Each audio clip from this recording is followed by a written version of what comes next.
That's right, Satan is defeated by Our Lady. So how's your devotion to her?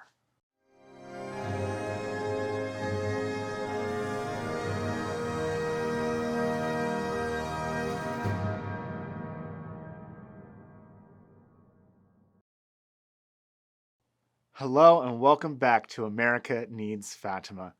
I'm 𝗥𝗲𝗰𝘆, and if you haven't done so already, click the subscription button below, and if you haven't done this, click the notification bell to never miss out on another episode of Our Lady.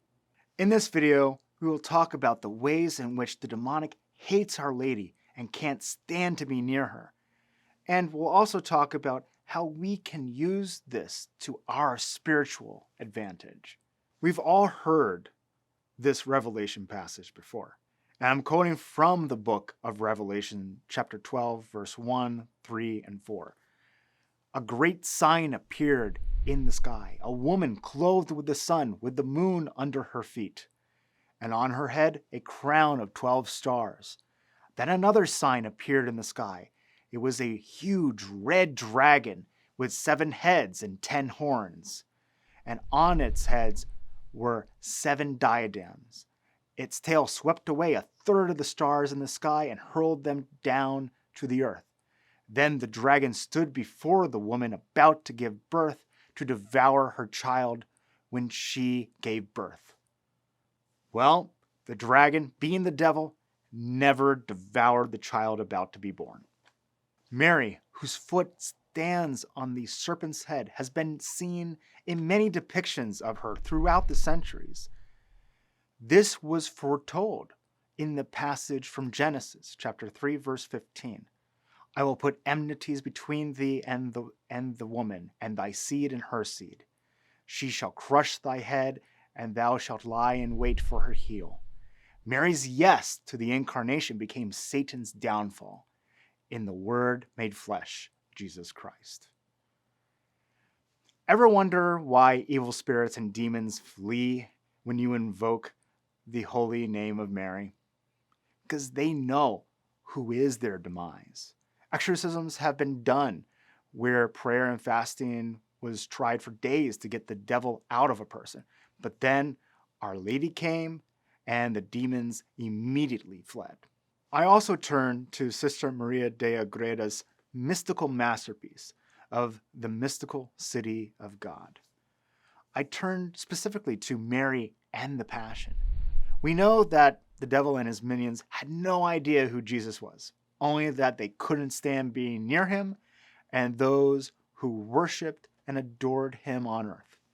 Sounds familiar, right? This was especially true as Jesus went through his passion.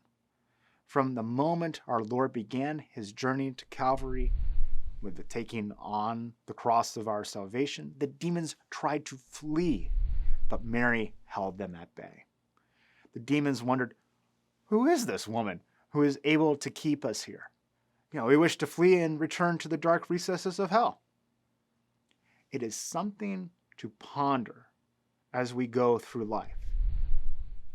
Being servants of the Most High, Mary was also his servant. Then we come to the nailing of Christ on the cross. The demons again plead and curse at Mary to let them return to hell, that their agony would subside. She kept them there like a mad dog on a chain that won't break. And as Jesus said his final words, the demons and Satan were all fomenting all curses at her and begging to be let go, to not be around for that final humiliation that would follow. Then at the moments of Jesus' last breath on earth, I picture Mary hurling them towards the cross, and they scream all the way down to hell, knowing that they were defeated by a mere woman and her Son, the divine King of heaven and earth.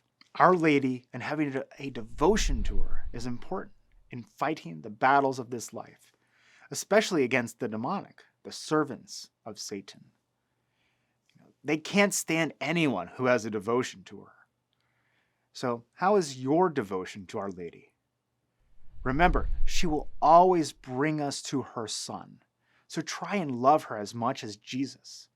You'll never come close, believe me.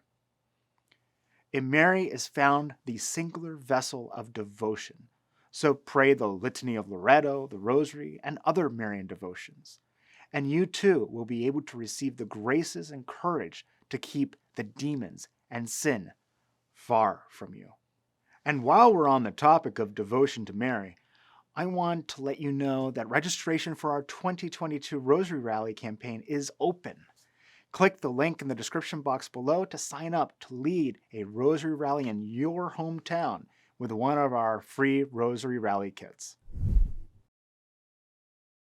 In the next episode, we're going to talk all about Christmas and the Fatima message. Thanks for watching, and may God bless you, and Mary Immaculate keep you under her mantle. Talk to you all next time.